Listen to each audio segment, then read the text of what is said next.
Picture this, a towering sacred plant so powerful that ancient Aztecs shaped its seeds into life-sized statues of their gods. They mixed it with honey, worshipped it in rituals, then ate the divine idols as a holy feast. The Spanish conquistadors feared its power so much that they banned its cultivation, on pain of death. Yet this incredible plant refused to die. It survived in secret for centuries. Last time we celebrated the unstoppable Jerusalem artichoke, but today we unlock the secrets of a true legend, Amaranth, the sacred grain of the gods.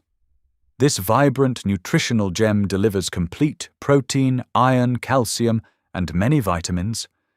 In warmer zones or with smart management, it self-seeds like magic and acts like a true perennial. It gives endless tender leaves and protein-packed seeds season after season.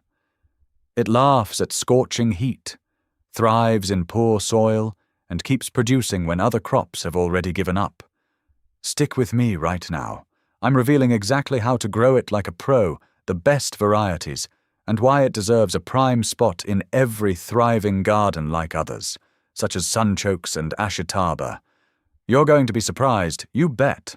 Archaeological evidence shows it was domesticated in Central and South America, where it became a staple for the Aztecs, Mayans, and Incas. The Aztecs called it huautli, and revered it not just as food but in religious ceremonies. They mixed the seeds with honey to form sculptures of their gods, which were then broken and eaten during rituals. This sacred status led to its downfall when Spanish conquistadors arrived in the 16th century. Viewing these practices as pagan, they banned amaranth cultivation, nearly eradicating it from the region. But resilient farmers kept it alive in secret, and it survived. Amaranth also has ancient ties in Asia and Africa. Seeds dating back to 1000 BC have been found in India, and it's been a leafy green staple in African diets for centuries. In Europe it was introduced but never caught on as a major crop, often dismissed as a weed like pigweed. That's part of why it's forgotten today. Modern agriculture favored grains like wheat and corn, pushing amaranth to the sidelines. But with climate change and a push for sustainable foods, amaranth is resurgence as a drought-tolerant, high-yield plant that thrives where others struggle. Now, why should you care about growing amaranth? Let's talk nutrition. This plant is a nutritional powerhouse. Don't miss the next videos. Click subscribe now and give this one a like. The leaves, which we'll focus on as our perennial vegetable, are similar to spinach but superior in many ways. A cup of cooked amaranth leaves packs about 3 grams of protein, 3 grams of fiber, and is loaded with vitamins and minerals. It's exceptionally high in vitamin K for bone health, vitamin A for vision and immunity, and vitamin C as an antioxidant. But what sets it apart is its mineral content. Iron to combat anemia, calcium for strong bones, and magnesium for muscle function. The seeds are even more impressive, often called a pseudo-cereal because they're gluten-free and complete proteins, containing all essential amino acids, including lysine, which is rare in plant foods. 1 cup of cooked amaranth seeds has 9 grams of protein, 5 grams of fiber, and over 100% of your daily manganese needs, which supports metabolism and bone formation. Studies show amaranth can lower cholesterol, reduce inflammation, and aid weight management due to its high fiber and protein. It's also rich in antioxidants like gallic acid and beta-carotene, fighting free radicals and potentially reducing chronic disease risk. No wonder ancient civilizations thrived on it. As a perennial vegetable, amaranth's leaves can be harvested repeatedly if you prevent it from going to seed by picking frequently. In tropical or subtropical areas, it can grow year-round, self-seeding to create a semi-permanent patch.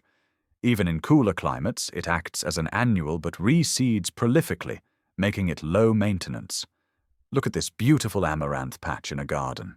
Those vibrant, cascading flower heads and broad leaves scream abundance. So how do you grow this wonder plant? Amaranth is a warm season crop that loves heat and full sun, at least 6 hours a day. It's not frost tolerant, so wait until after your last frost date to plant. Soil-wise, it adapts to most types but prefers well-drained, fertile loam with a pH around 6 to 7. If your soil is poor, amend with compost for better yields. You can start seeds indoors 6 to 8 weeks before the last frost, or direct sow them outside when soil temps hit 70 degrees Fahrenheit, 21 degrees Celsius. Sow seeds shallowly, about 1/8 inch, 0.3 centimeters deep, and space them 1 to 2 inches, 2.5 to 5 centimeters, apart initially. Welcome to the thriving garden channel of sustainable gardening. Help us grow the channel for more forgotten plants and hit the bell. Thin seedlings to 6 to 12 inches, 15 to 30 centimeters, apart for leaf production.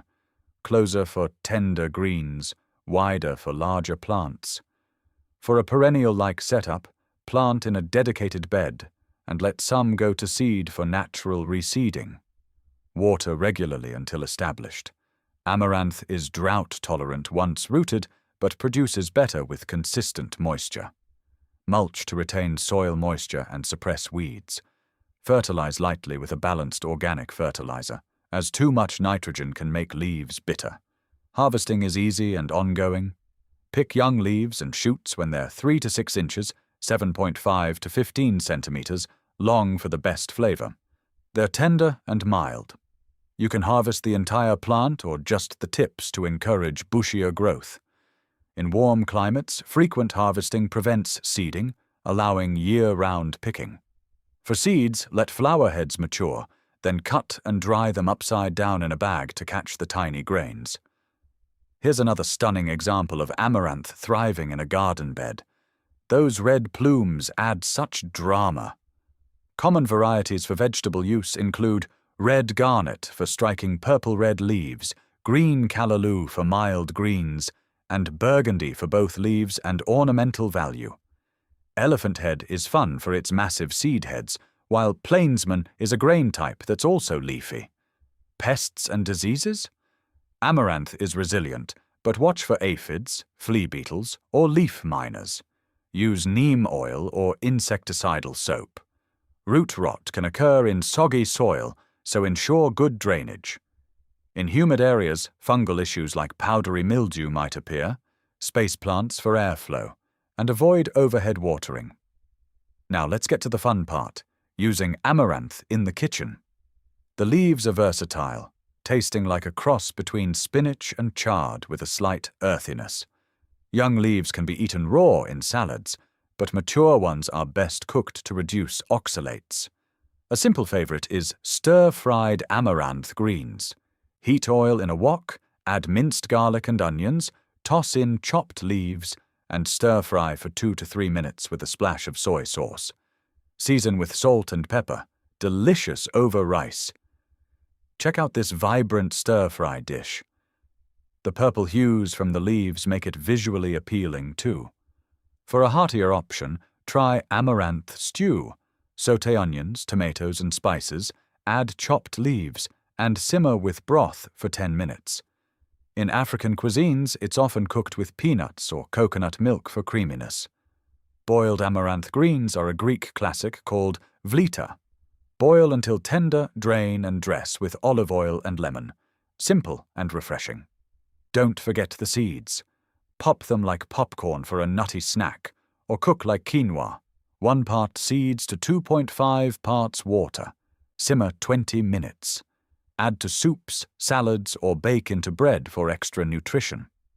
This garlic amaranth stir-fry looks mouth-watering, perfect for a quick weeknight side. In Goan cuisine, tambdi bhaji mixes red amaranth with coconut, onions, and chilies for a spicy, dry curry. Experiment. Amaranth pairs well with garlic, ginger, cumin, or even in smoothies for a nutrient boost. One more garden shot to inspire you. This purple variety would be a showstopper in any yard. In conclusion, amaranth is more than a forgotten perennial vegetable. It's a resilient, nutritious gem that deserves a spot in every thriving garden. Easy to grow, packed with health benefits, and endlessly versatile, it's perfect for sustainable living. If you're in a warm climate, give it a try and watch it become a garden staple. Thanks for joining me today on Thriving Garden. If you enjoyed this, like, subscribe, and hit the bell for more episodes on forgotten edibles. Share your amaranth stories in the comments. Have you grown it? What's your favorite recipe? Until next time, keep your garden thriving.